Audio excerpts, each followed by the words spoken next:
Mayroon guys. Pandami karon guys. Lingi na guys.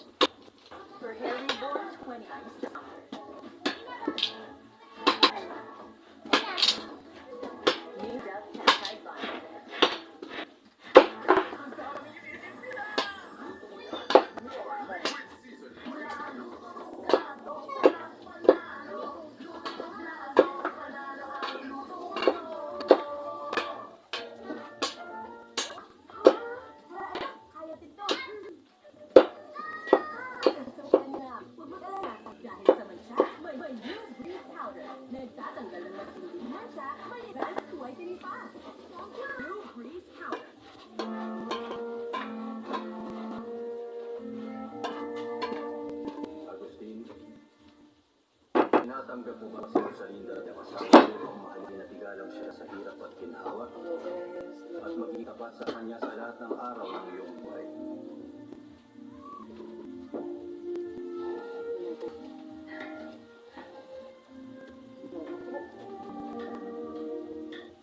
Hindi. Hindi ko siya tinatanggap. Lo, kita melihat Luis Fernando.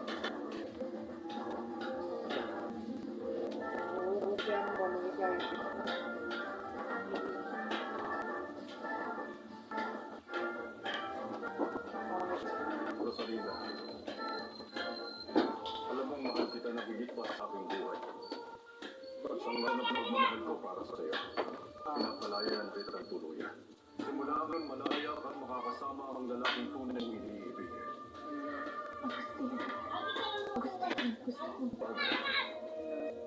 Huwag ka na magsalita. Sa akong hangal dahil hindi ko daw ang tanggapin. Nagpapakasal ka lang sa akin. Dahil sa utang talaga. Dahil sa buhay ka.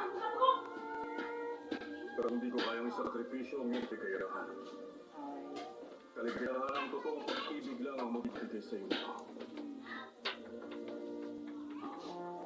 Si Ate Lola Morayo, Luis Fernando. Namoy ang mga kapatid.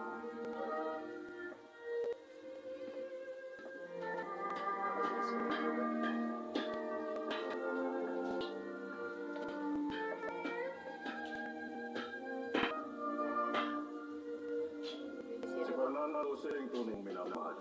At siya ang dapat mong pakasalan. Humingi ako ng tawad sa iyo dahil nagingad lang ako sa inyo ni Rosalinda noon. Agustin, wala akong masabi. At ang tunay na lalaki.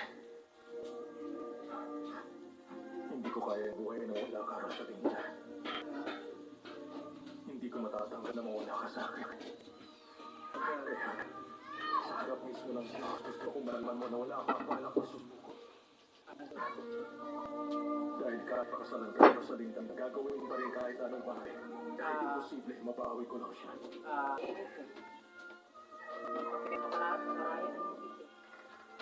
Paalam. Ang anong iyong kaligayahan. Agustin, ikaw ang tapat at pinakamabuting lalaki na kilala ko. Pero hindi pwedeng umalis ng ganito. Ikaw ang naghanda ng lahat. Ito ang gusto ko. Ang harap mo rin, Agustin. Hindi kami pwedeng magpakasal dito. Sangayon din ako kay Rosalinda. Hindi kami pwedeng magpakasal dito.